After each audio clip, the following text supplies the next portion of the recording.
Well, hi there, and welcome to our Sunday Song Time, or whenever you're watching this, I sure appreciate it.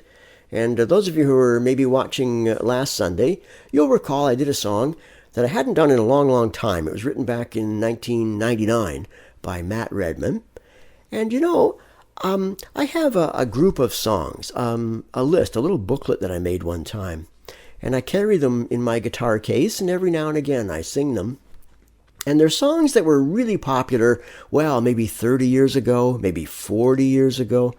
Songs we don't sing anymore, but they really ministered to me. And so even though this song was written back in 1989, it may even be a new one for you. And I hope you'll enjoy it anyway.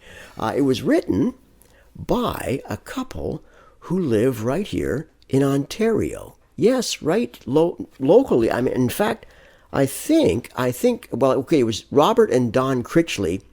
And I think Robert Critchley actually went to Mohawk College. Yes, my alma mater. Anyway, and you can learn more about his ministry if you visit robertcritchleymusic.com. But from what I understand, this song, it's called What a Faithful God.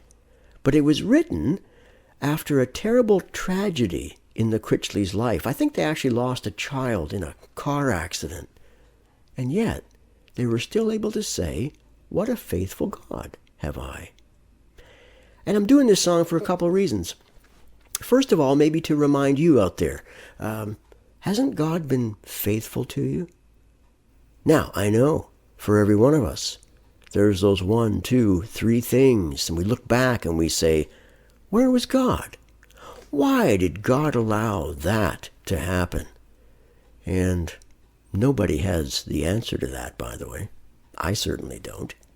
In fact, every person we meet, when you think about it, there's a part of their story you and I don't know anything about. There's a burden every person is carrying. And I say that because, well, first of all, Jesus does not give the likes of me the right to judge anybody. No, I can't judge a soul because I don't know everything going on in someone's life. And every now and again, we encounter people who are maybe angry. Maybe they lash out and say angry things. Well, they're maybe carrying a pain. Or what is it somebody said? Hurt people. It's true, isn't it? And so we have to be compassionate. We have to understand that yeah, there's just parts to this person's story I don't know everything about. And I think about it, maybe somebody watching right now, maybe there's a burden you're carrying, something you're longing for, or longing about, and you're wondering, why did God allow that? Hey, listen, I want to encourage you, in the words of this song, God is still faithful. And I hope you get blessed by it. I hope you get blessed by this song. And I'll share a few scriptures as well after.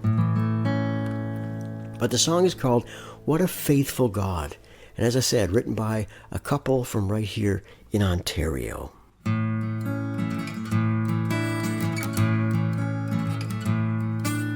Lord, I come before your throne of grace. I find rest in your presence and fullness of joy. In worship and wonder I behold your face, singing, what a faithful God have I. What a faithful God have I. What a faithful God. What a faithful God have I. Faithful in every way. Lord of mercy, you have heard my cry. Through the storm, you're the beacon, my song in the night. In the shelter of your wings, hear my heart's reply, singing, what a faithful God have I. What a faithful God have I. What a faithful God. What a faithful God have I.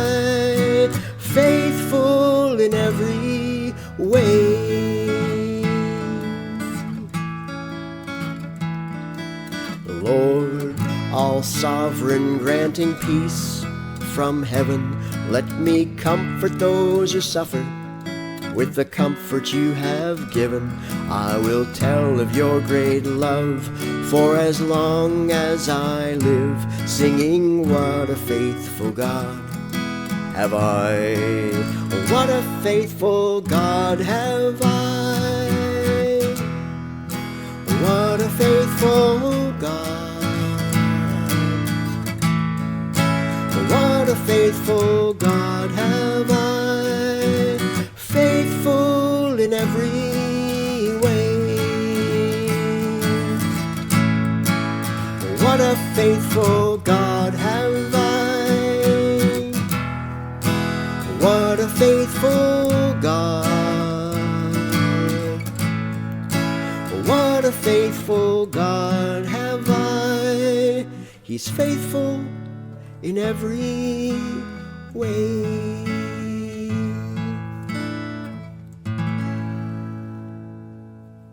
What a faithful God have I.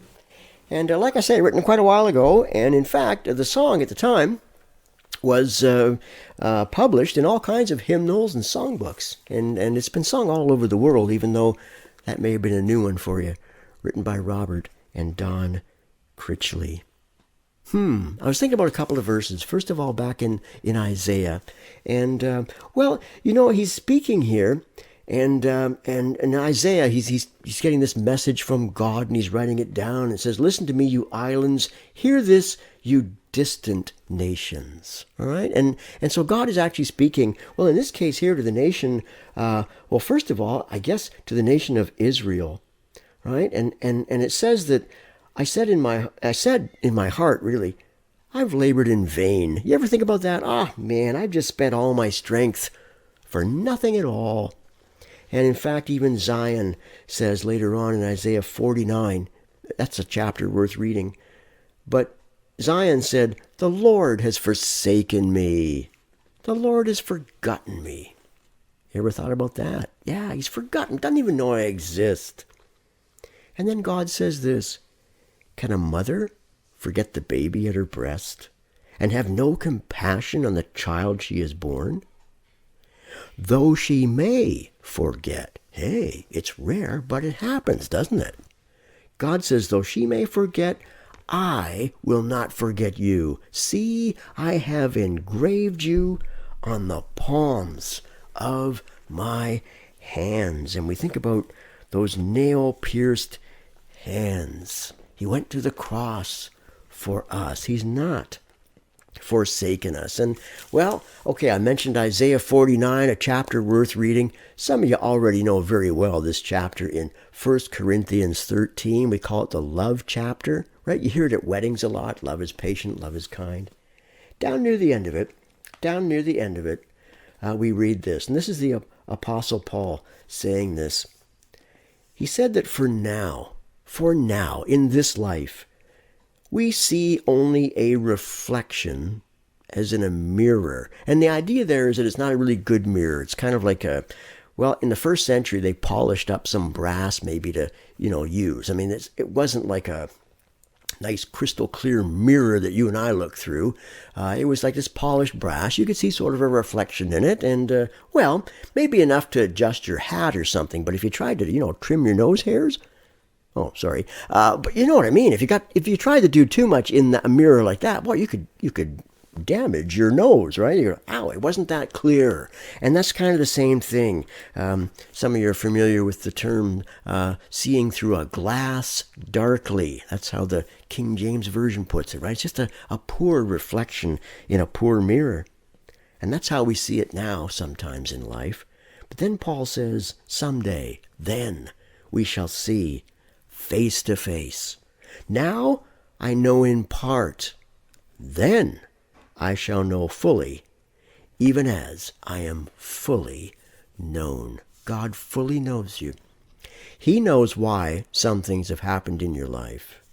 We only get to see it in part. And again, as we treat one another, as we have compassion for one another, mercy for one another, remember, there are parts to everybody's life we don't know.